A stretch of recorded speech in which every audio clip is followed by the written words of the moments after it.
세 번째 한번 보겠습니다. 제가 이 가정법을 하면서 조금 다른 강의보다 더 열변을 토하는 것 같은데 제가 좀 이유가 있습니다. 학생들 가르쳐 보면 문법이 첫째 좀 어렵긴 어렵습니다. 용어도 어렵고요. 자, 근데 더 아쉬운 거는 학생들이 문법을 어렵기 때문에 그렇기도 하고 또 문제만 생각 없이 막 풀어서 그런 것 같기도 하고 이 좋은 문법을 배우고 이걸 좀 써먹는 데까지는 연결을 못 시켜요. 그래서 문법은 문법대로 따로 문제를 맞추고 정작 그 문법을 써먹어야 될 상황을 못 써먹는 상황이 참 이상한 상황이 우리나라에서 많이 발생합니다. 그래서 저는 이 강의를 하면서 특히 이 가정법에서는 이 상황 속에서 이런 가정법의 표현이 나와야 된다.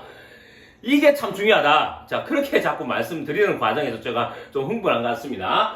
자, 비교 예시 세 번째를 보면 또 좀 반복을 하겠습니다.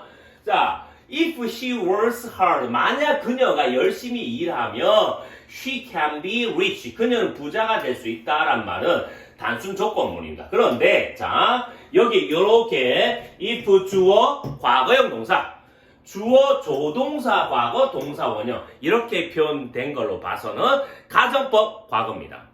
언제 쓰냐? 현재 사실 반대, 또 현실에서 불가능한 일 그 반대로 상상하는 겁니다. 아시겠죠? 그러면 자, 위에는 그녀가 열심히 일할 가능성이 충분히 있죠. 그래서 열심히 일할 수도 있고 안 일할 수도 있죠. 그런데 열심히 일을 하면 가능성이 있어요. 일을 하게 되면 자, 만약 열심히 일하게 되면 실제 그녀가 부자가 될 수 있다는 겁니다. 그 단순 조건문이랍니다. 저 조건이 만족되면 이룰 수가 있다는 거예요. 충분히 가능성이 있기 때문에. 자, 그런데 자, 밑에를 보시면 가정법 과거를 썼다는 거는 과거를 사용했습니다. 공식에 맞춰서. 즉 그녀가 열심히 일하지 않고 있는 것이 현실이죠. 그래서 지금 보니까 열심히 일하고 있지 않는 거예요. 근데 열심히 일하고 있지 않은데 개인적으로 그걸 보는 관찰자가 조금 아쉬운가 봐요. 제가 저 여자애가 열심히 일하고 있지 않은데 상상해보죠. 열심히 일을 하면.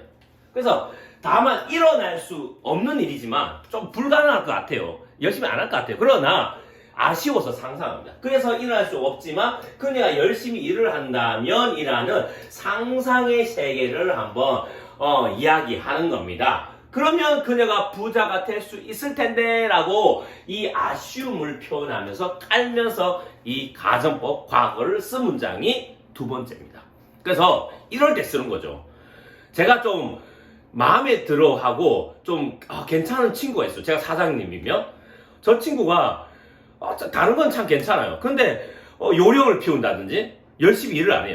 그러면 그 친구가 조금 열심히 일을 하면 부자도 될 수 있고 뭔가 승진도 할 수 있을 텐데 라고 이야기할 때는 지금 해석을 보세요. 일한다면 현재로 돼 있잖아요. 그러나 여기에 과거형을 써야 된다는 겁니다. 여기도 과거형 조동사. 왜? 뒤에 뭔가 아쉬움 감정 깔고 이야기할 때 이때 가정법을 써야 된다는 겁니다. 그래서 여러분도 이런 상황에서 있다면 이걸 적극적으로 가정법을 쓸 수 있는 그런 연습을 연결을 좀 해두는 게 정말 문법을 제대로 배웠으면 이 좋은 문법을 가지고 정확한 문법에 맞는 표현을 쓸 수 있다는 겁니다. 자, 다음으로 한번 가보겠습니다. 자, 비교 예시 4번입니다. 자, if the weather is nice, I will go on a picnic입니다. 그래서 자, 위에는 단순 조건문이죠. 좀 빠르게 하겠습니다. 현재 상황을 봐서 날씨가 가까운 미래에 충분히 좋아질 수 있는 상황, 가능성이 있죠. 가능성이 있습니다. 그래서 실제로 좋아지게 되면 소풍을 I will go on a picnic. 나 소풍 갈 거야. 이렇게 얘기하는 겁니다. 그러나 자, 첫 번째 문장과 잘 비교해 보세요. 자, if 주어 과거형 동사, 특히 비동사일 때는 요즘에는 was도 쓰지만 원칙 were입니다. 문법에 맞지 않는 틀린 문법을 쓴 이유가 지금 내가 말하는 게 현실을 이야기하는 게 아니라 상상을 이야기한다고 지금 뭔가 강조합니다. 그래서 문법을 틀어버립니다. 지금 기존 문법. 왜? 기존에 쓰던 문법과 어떤 시간의 개념을 휴지통에 버려야 된다고 얘기했어요. 그래서 was 해석은 현재. 만약 날씨가 좋다면 좋았다면이 아니죠. 현실과 반대되는 일. 가정법 과거. 제가 엄청 강조하죠. 자, 나는 소풍을 갔을 텐데. 그 지금은 우리말을 봐도 나는 소풍을 갔을 텐데 라는 말 속에 벌써 못 갔다. 그래서 아쉽다. 벌써 알 수 있죠. 이것 역시 우리가 영어로 표현할 때 조심해서 가정법 과거를 써야 된다는 겁니다. 그래서 이때 were를 써야 됩니다. 자, 만약에 상상해 보세요. 자, 날씨가 너무 안 좋고 지금 좋아질 수 없는 상황이에요.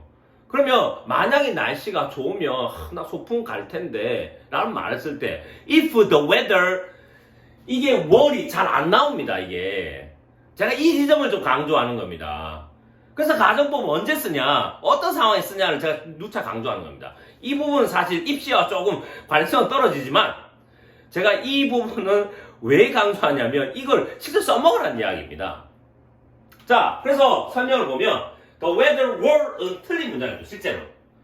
즉, 틀린 문장을 써서 뭘 얘기하냐, 지금 상상하는 말, 가정법을 쓴 거다. 그래서 가정법 과거로 쓰였고 기존의 문법의 틀이 적용되지 않습니다. 그래서 현재로 해석이 돼야 됩니다. 상상의 세상을 이야기하고 있기 때문이고, 즉 현재 날씨가 좋지 않거나 이미 좋지 않아요. 좋아질 수도 없어요. 그래서 현재 사실 반대나 불가능한 상황입니다.